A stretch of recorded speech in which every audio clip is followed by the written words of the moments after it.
Tonight, we are all here together to focus on what remains one of the most pressing issues of our time. A leaked file no one saw coming.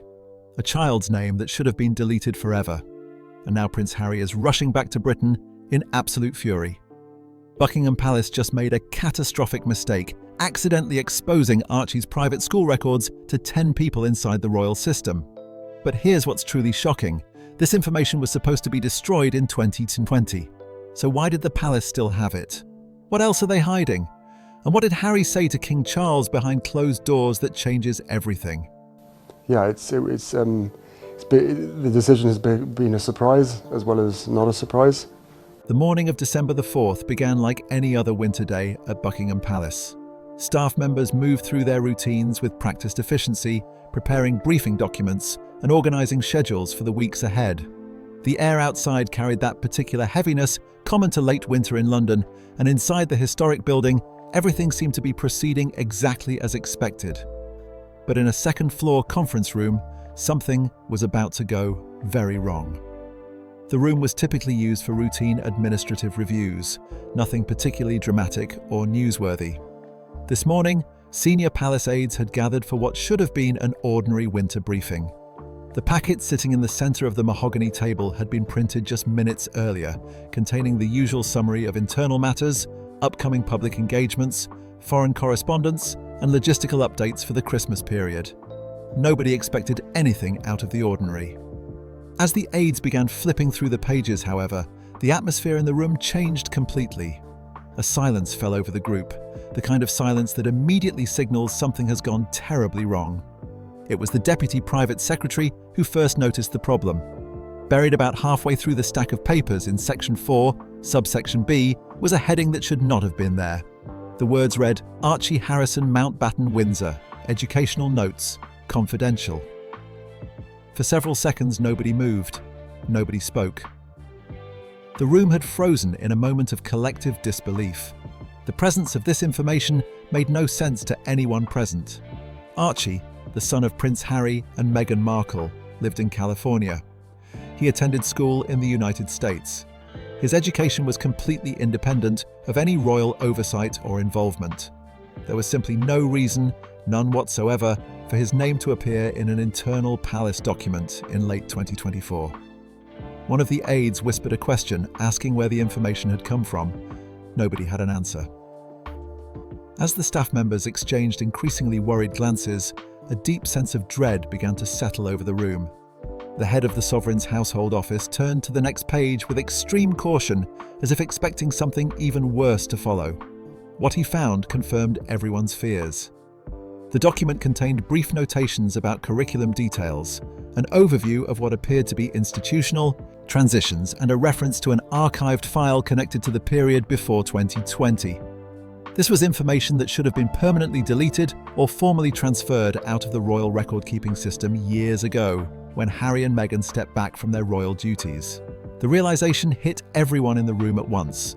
This was not a security breach from an outside source. This was an internal failure, the kind that destroys institutional trust and creates crises that can last for years. A young staff member who worked in digital archiving was immediately called into the room.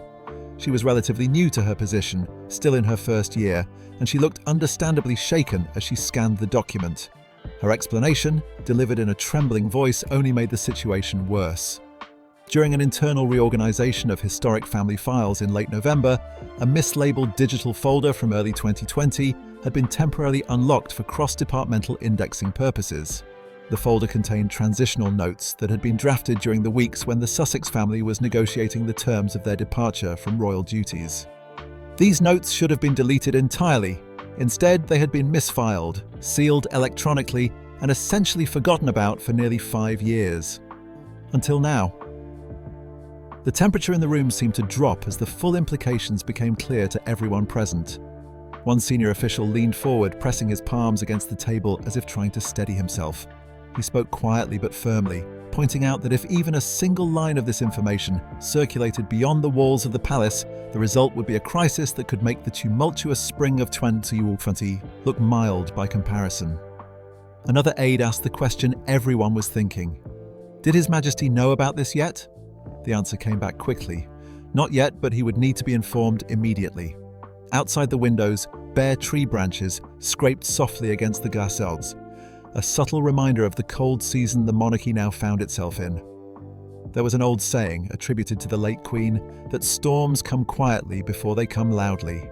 Everyone in that room understood they were experiencing the quiet part. Within minutes, strict protocols went into effect. The document was retrieved and placed under security measures, usually reserved for matters of state. Mobile phones were placed face down on the table. The doors to the conference room were closed and secured. A decision was made quickly and unanimously. King Charles had to be informed before the morning concluded. There could be no leaks, no whispers, and absolutely no room for misinterpretation. The matter was simply too volatile and too personally connected to a prince who had already severed nearly every official connection with the institution.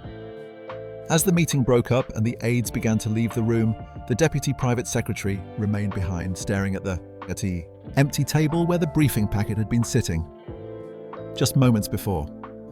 He could still feel the shock of it, the presence of a name nobody expected to see, attached to a mistake that could not be undone.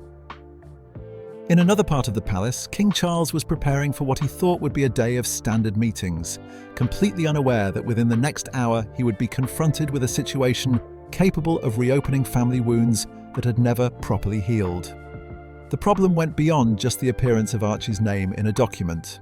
What made this situation particularly serious was the institutional failure it represented. Buckingham Palace operates on systems and protocols that have been refined over decades, sometimes over centuries. The monarchy prides itself on precision, on maintaining detailed records, and on handling sensitive information with the utmost care.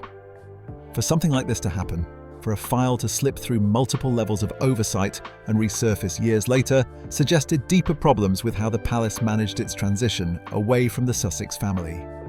The early months of 2020 had been chaotic for the royal household. The decision by Harry and Meghan to step back from their roles as senior working royals, often referred to as the Sandringham Agreement, had created a situation the monarchy had never truly faced before. Unlike previous royal departures or scandals, this was not about abdication or scandal in the traditional sense. It was about a working member of the family choosing to leave while maintaining their titles and family connections. The palace had to essentially invent new procedures in real time. During that period, different departments within the palace moved at different speeds. Some updated their systems immediately, while others maintained a wait-and-see approach. Certain files were archived, others were marked for deletion, and still others remained in a kind of administrative limbo. It was in that confusion, in that unprecedented situation, that mistakes were made. And now, nearly 5 years later, one of those mistakes had surfaced in the worst possible way during a routine winter briefing that should have contained nothing more controversial than scheduling updates. The palace staff understood immediately that this was not just about a procedural error. It was about perception, about trust, and most importantly, about a child. Prince Harry had made it abundantly clear through interviews and legal actions that his primary motivation for leaving the United Kingdom and the royal system was to protect his family, particularly his children, from the kind of scrutiny and institutional interference he had experienced growing up. The idea that the palace still held any information about his son, even outdated and essentially meaningless administrative notes, would be seen as exactly the kind of overreach Harry had been trying to escape. As the morning continued and preparations were made to brief, the king, everyone involved knew they were looking at a situation with no good outcomes. An apology would be necessary, but might not be sufficient. An explanation would be demanded, but might sound like an excuse. And most concerning of all, there was no way to prevent this information from eventually reaching Harry himself. In an age of instant communication and constant media attention, secrets do not stay secret for long, especially secrets involving the royal family. The only question was whether the palace could control the narrative before it spiraled completely out of their hands. The panic that swept through the winter briefing room stemmed from more than just the unexpected appearance of Archie's name in a palace document. What truly unsettled the senior aides was a deeper, more troubling reality. The information should never have been anywhere near Buckingham Palace in 24, not after the Sussex departure, not after all the legal separations and agreements that had accompanied Harry and Meghan's decision to build a new life far from the constraints of Windsor. Yet somehow, there it was, sitting in an internal briefing as if no time had passed at all. To understand how this happened, palace officials had to trace their steps backward into the confusing and chaotic months of early 2020. That period, when the monarchy was being fundamentally reshaped, had been unlike anything the institution had experienced in modern times. The exit negotiations, known internally as the Sandringham transition, unfolded at a pace that left many departments struggling to keep up. Emergency meetings overlapped with hastily arranged briefings. Various divisions of the palace administration raced to draft new protocols, often working through the night to address situations they had never anticipated facing. Some departments managed to update their systems efficiently. Others effectively froze their operations, unsure of how to proceed. And in that organizational chaos, certain files, specific notes, and particular transitional documents simply fell through the cracks. Archie's file was one of them. The existence of such a file in the first place stemmed from protocols established decades earlier. In the earliest days after his birth, royal procedure dictated that any child in the line of succession, regardless of how distant their position might be in practical terms, required a placeholder file within the sovereign's household office. These protocols were remnants of older systems, the kind established back in the 1980s when the palace first began digitizing its record-keeping processes.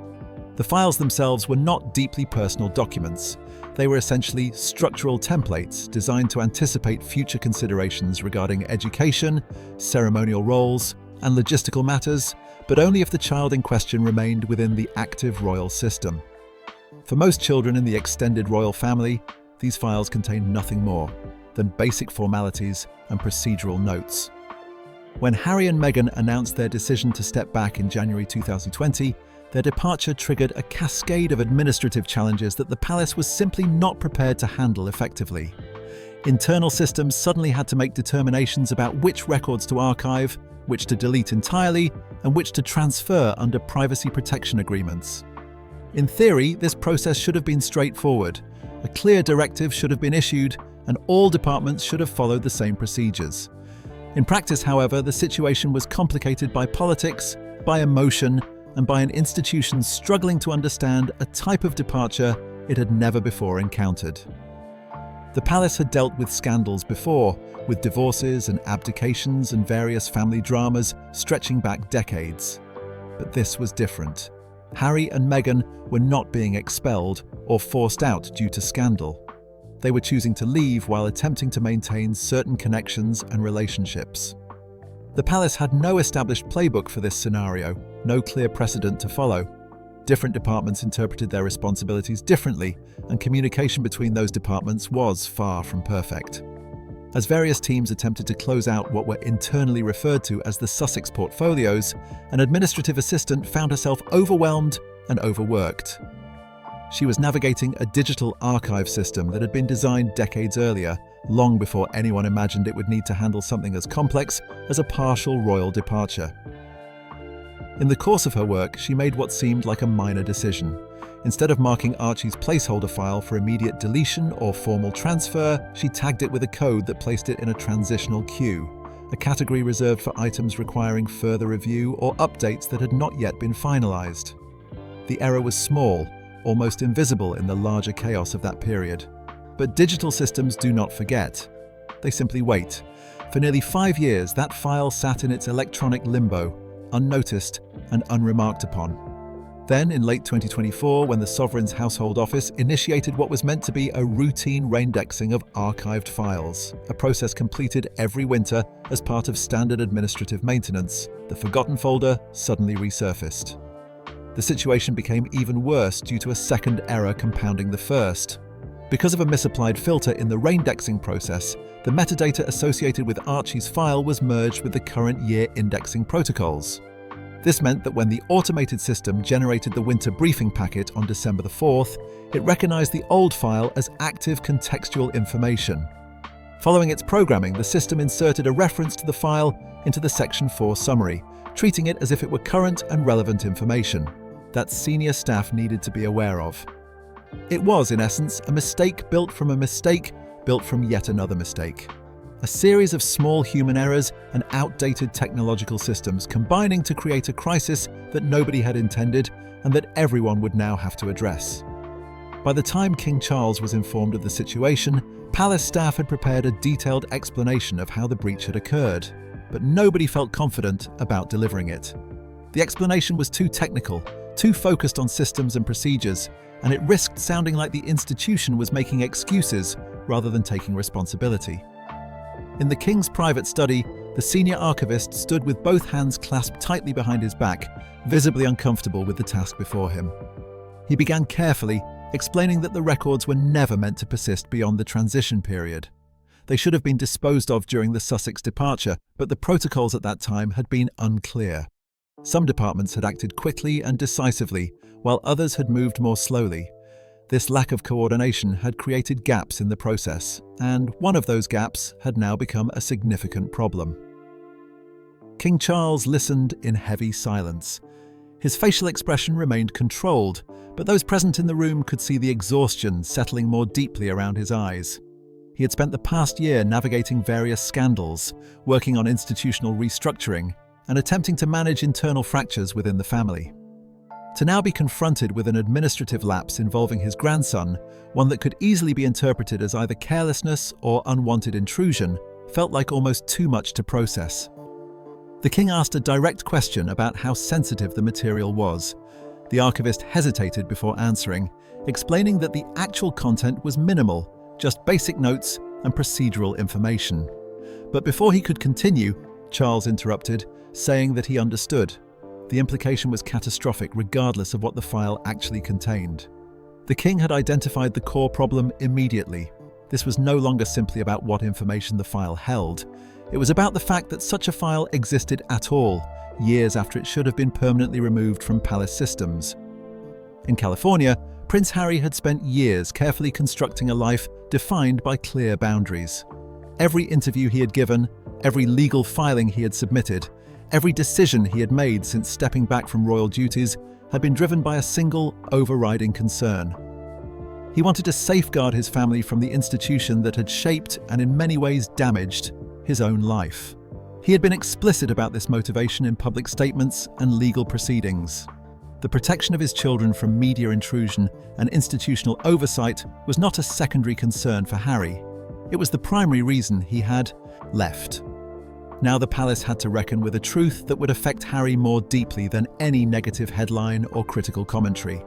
The monarchy still held traces of information about his son, not because of any malicious intent, not because anyone was actively trying to maintain surveillance or control, but because of bureaucratic neglect.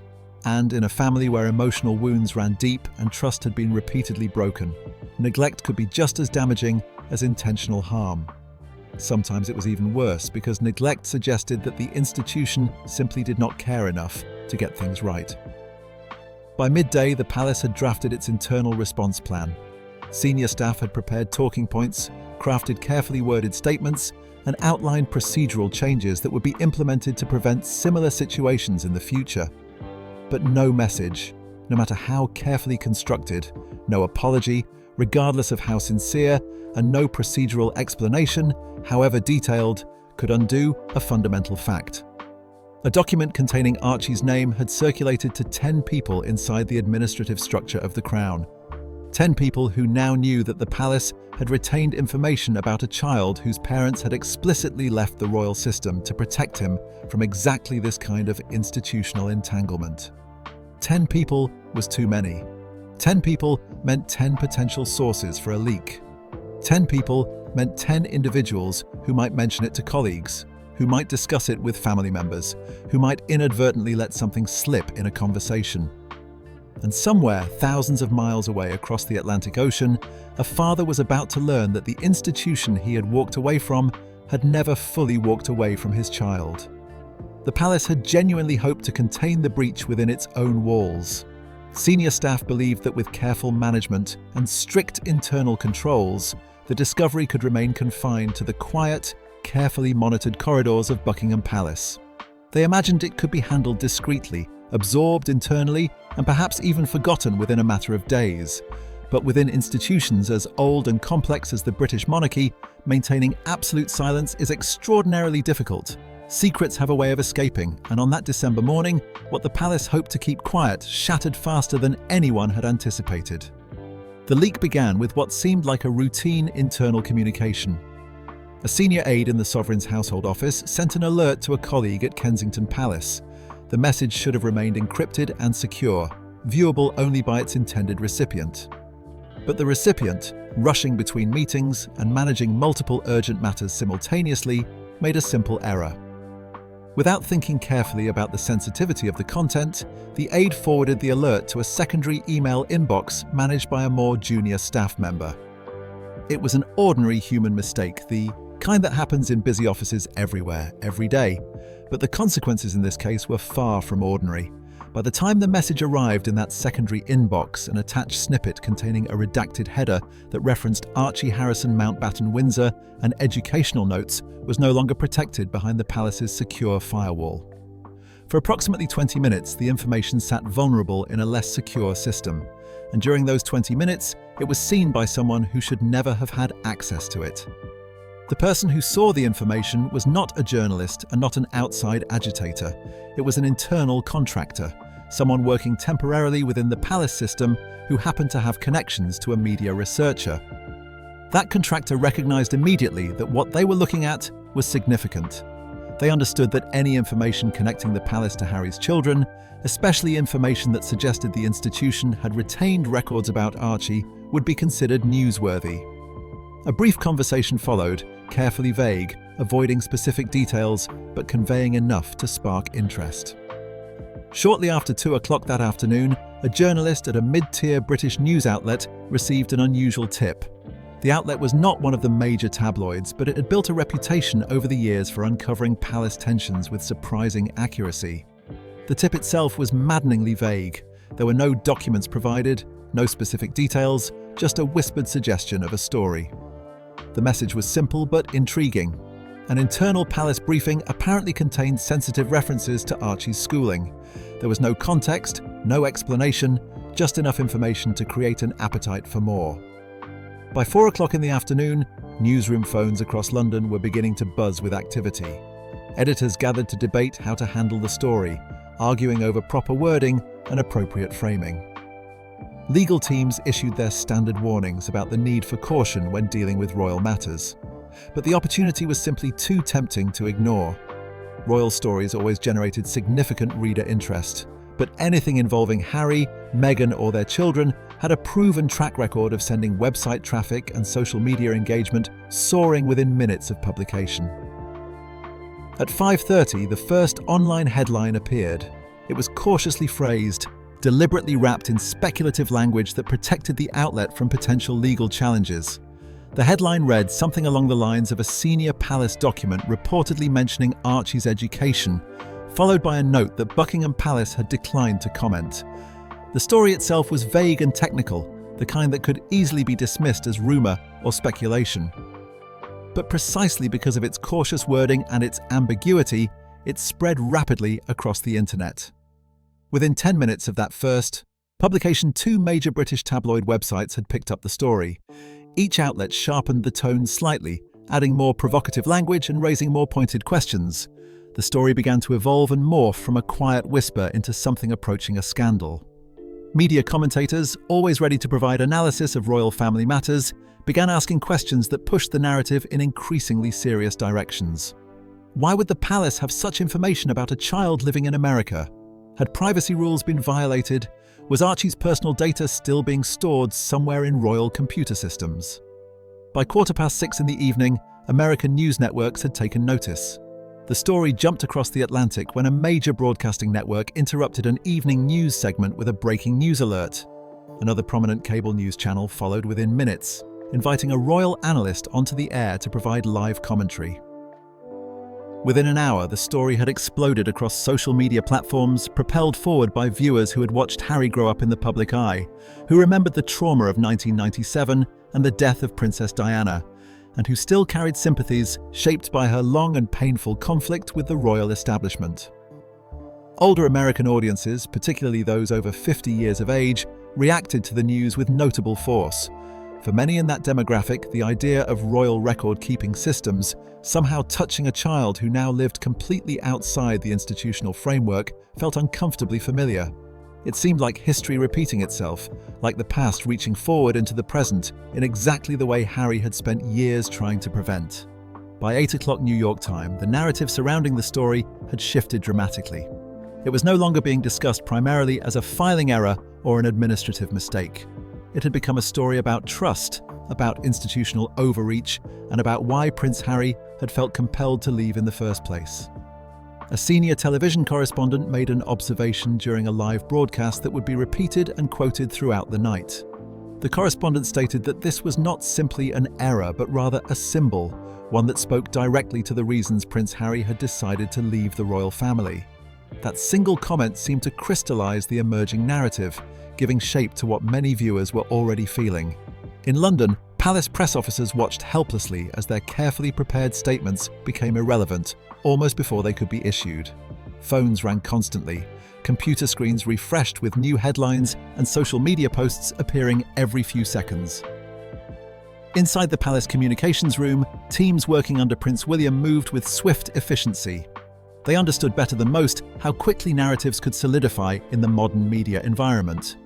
Once the American us conversation established a particular framing of events, British media would inevitably follow that lead.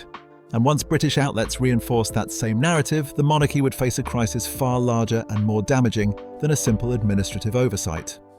By 9:30 in the evening, media commentators throughout the United Kingdom were engaged in open debate about whether the palace had knowingly retained information about Harry's children, or whether this truly was an unintended mistake. Some voices spoke in measured, cautious tones, carefully avoiding direct accusations. Others expressed genuine outrage, questioning how such a thing could happen in a modern institution. But regardless of the specific tone each commentator adopted, the overall impression being created was unmistakable. The monarchy appeared careless, outdated, and dangerously disconnected from contemporary expectations about privacy and data protection. Across the Atlantic, Meghan's name began trending on social media platforms throughout the United States, followed quickly by Harry's name, and then by Archie's. Even late-night television hosts, who typically avoided serious royal commentary in favor of lighter entertainment, joined the conversation. One host remarked with quiet disbelief, asking how a palace could possibly lose track of a file about a child who did not even live there anymore. The comment was delivered as humor, but it carried an undertone of genuine bewilderment that resonated with audiences. By 10 o'clock London time, the story had reached the one destination the palace feared most: California. A single headline flashed across mobile phone screens in Montecito. Palace leak may involve Archie's school records. The notification appeared on Harry's phone first, then on Meghan's device approximately 20 minutes later. The world had broken the news to them before the monarchy had found time to properly prepare, before official channels could be activated, before anyone could offer context or explanation. In Buckingham Palace, the winter night seemed to thicken and darken. Lights continued burning well past midnight, in offices where aides moved with tense, deliberate silence, trying to formulate responses to a situation that had already spiraled beyond their control. King Charles had received multiple briefings. Prince William had been kept continuously informed. Princess Anne had been alerted to the developing crisis. The palace legal office was already drafting emergency language for potential statements. But across the ocean, in a quiet home in Montecito, a father sat staring at a glowing screen with an expression the world had not witnessed in years. It was a look that signaled he was no longer willing to remain where he was, no longer willing to let the palace handle matters involving his family without his direct involvement. Because the moment Archie's name had entered palace systems again, even accidentally, the story had stopped being about politics or public relations. It had become deeply, irrevocably personal, and Prince Harry was preparing to act. The message reached Prince Harry just before dawn in Montecito, at a moment when the house remained wrapped in pre-morning stillness. Outside, the Pacific Ocean moved in dark, restless patterns. The California air carried an unexpected chill, unusual for the season. Harry had been awake for hours, an old habit from his military training, revived now by constant tension. He had seen the headlines the previous night before bed, hoping the story's intensity would diminish by morning. It had not. His phone buzzed twice, displaying a London number he recognized immediately. A private palace line reserved exclusively for situations that were deeply serious. Harry answered before the second ring finished. There was no ceremonial greeting, no careful preamble. Instead, a senior aide spoke directly, cautiously, as though understanding each word carried potential to detonate something fragile between Harry and the institution he had left. The aide acknowledged there had been an internal briefing error. Harry was likely aware from media reports, but His Majesty felt Harry should hear complete details directly before the media cycle intensified further. Harry felt familiar tightness unfurl in his chest. He stepped quietly into the hallway, away from the bedroom where Meghan still slept. His response was brief. "Tell me what happened." The aide took an audible breath. A transitional file from early 2020 had resurfaced during winter indexing. The file included notes related to Archie's early educational planning. It should have been destroyed years ago, but was misfiled during the chaotic Sussex departure period. Because it surfaced in an internal summary, it circulated to several palace departments. Harry closed his eyes. "So the palace never let go," he said quietly, "even after I walked away." The aide insisted it was a procedural oversight, not intentional retention. Harry pressed further. How many people saw it? 10 people. 10 was far too many. 10 potential cracks in a system that once held every detail of his life without question. He asked what else the file contained. Minimal content, the aide explained, but the implication was already being distorted by the media, particularly in the United States, where it was framed as deliberate breach rather than administrative mistake. Harry asked what the palace intended to do. A pause followed, revealing more than any answer. The aide explained a clarification statement was being prepared, but His Majesty believed this conversation could not wait. King Charles wished to see Harry privately. That was when Harry felt something shift. He asked whether William knew. Yes, the Prince of Wales had been informed the previous night. Of course William knew, Harry thought. The palace hierarchy had not changed in his absence. When Harry ended the call, he stood in the dim hallway listening to silence settle. Then he walked into the kitchen, where the first daylight was slipping through the windows. Meghan entered moments later, reading his tension immediately. "It's real," Harry said. "Worse than the headlines. My father wants to meet." Meghan looked away, her expression caught between fear and fury. "They had information about Archie," she said. "Even by accident, that's a line you said they could never cross." Harry exhaled slowly. "I know." "And you're going back," Meghan said. Not as a question, but as truth. "Yes," Harry confirmed. "I have to." Because this had moved beyond monarchy or duty or titles. This was about his child, about a son whose name had been recorded in systems that should have no connection to him. By midday, arrangements were underway. A single seat booked through diplomatic channels. No entourage, no press. Just a father returning to confront the institution that had failed him before and now touched too close to his son. By the time his plane crossed into British airspace, dawn had not yet broken over London. The city lay beneath thin frost. A car waited at the airport, unmarked, its route through London deliberately obscure. Inside Buckingham Palace, King Charles waited alone in his private sitting room. He had dismissed advisors, postponed meetings, and closed the door. Untouched tea sat cooling. The king understood this was not a political matter or public relations challenge. This was a father preparing to face a son he had lost twice. When Harry entered, silence fell, weighted with years of unasked questions. Charles rose slowly, his face showing exhaustion. He spoke his son's name softly. Harry's eyes moved around the room, taking in familiar details. His grandmother's portrait, winter flowers, heavy drapes framing the frost-covered courtyard, remnants of a life he once navigated with certainty. Now they felt like artifacts. "Archie's name should never have been here," Harry said. Charles nodded. "I know. You kept documents about my son," Harry continued, emotion rising. "After everything. After we left. After we wanted privacy. You still held information about him." "It was an error," Charles said, "not a decision." "That," Harry replied, voice roughened by hurt, "is exactly why I'm here." Across the palace, William waited and paced. Advisors stood outside, listening for raised voices. None came. The meeting remained painfully calm. Charles explained the administrative loophole, the outdated archives, the failures of oversight. He acknowledged the monarchy's systems were still too rigid, too slow to shed older methods. Harry listened, jaw tight, eyes clouded. "What matters," Charles said finally, "is that no harm was intended. But harm was done," Harry answered. "And once again, my family pays for the palace's mistakes." The words hung as truth needing to be spoken. For a long moment, neither spoke. Then Charles asked simply, "What do you need?" Harry did not hesitate. "A guarantee that nothing with my children's names will ever sit inside these walls again. Not in a file, not in a briefing, not in an archive. Never." Charles nodded slowly. "You have my word." Harry's expression did not soften, but something inside steadied.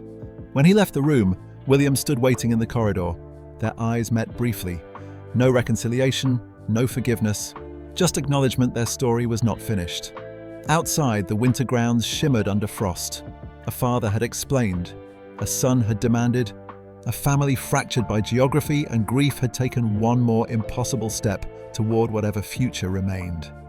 And somewhere in that December morning quiet, Britain exhaled, understanding that even in the world's most public family, the deepest battles are always fought in private.